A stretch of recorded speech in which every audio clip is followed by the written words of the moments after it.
Hello! Today I'm going to show you how to make this delicious and creamy flan right on your stovetop. And it's a very simple recipe. Let's get started. For this recipe you'll need 3/4 cup of sugar, 1 can of evaporated milk, 1 can of sweetened condensed milk. You're also going to need 6 eggs and 1 tablespoon of vanilla extract. First, we're going to make the caramel sauce. Start by adding all of your sugar into a pan over medium heat.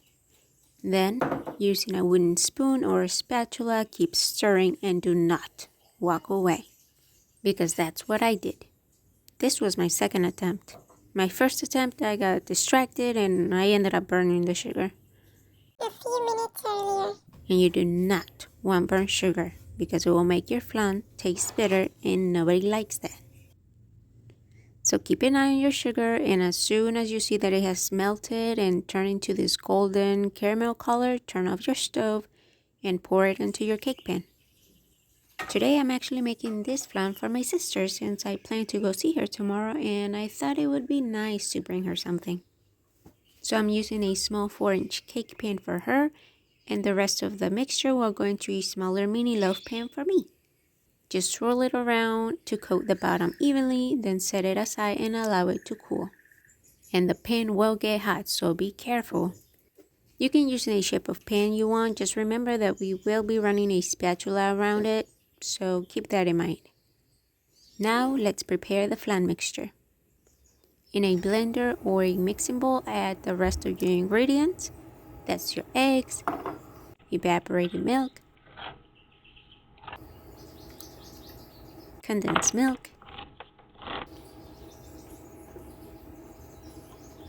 and vanilla.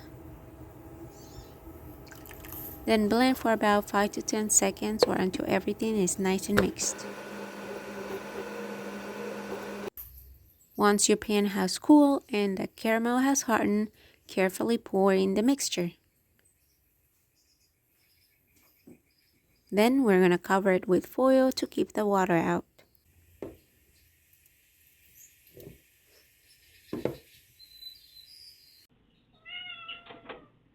Now, time to cook our flan. We will be placing it into a larger pan to cook it in a water bath. I like to place a little hand towel in here to keep my pan from moving around when the water starts to simmer, so you can do that too.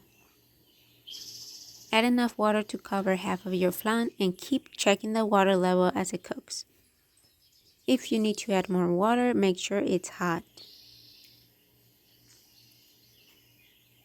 Let the flan simmer on medium-low heat. My stove goes from 1 to 9 and I have it between 3 and 4. If you have a small flan, let it simmer for about 25 minutes, then check to see if it's done. If it's a bigger pan, let it simmer for about 45 minutes to an hour. To check your flan, you can insert a toothpick or a knife and it should come out fairly clean.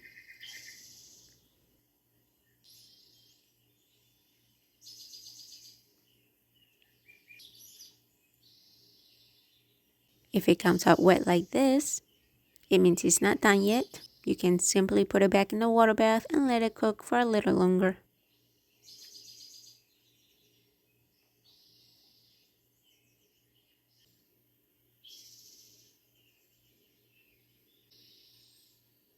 Once the flan is done, let it set in the fridge for at least 4 hours. As you can tell, I left mine set overnight. This is the next day.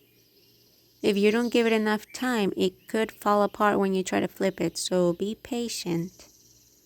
To release the flan, use a spatula or a knife and run it around the edges to loosen it from the pan. Now comes the fun part. Place a serving plate on top of the flan and flip it over. Then shake it a little bit until you hear it fall onto the plate. And there you have it, a creamy and delicious flan.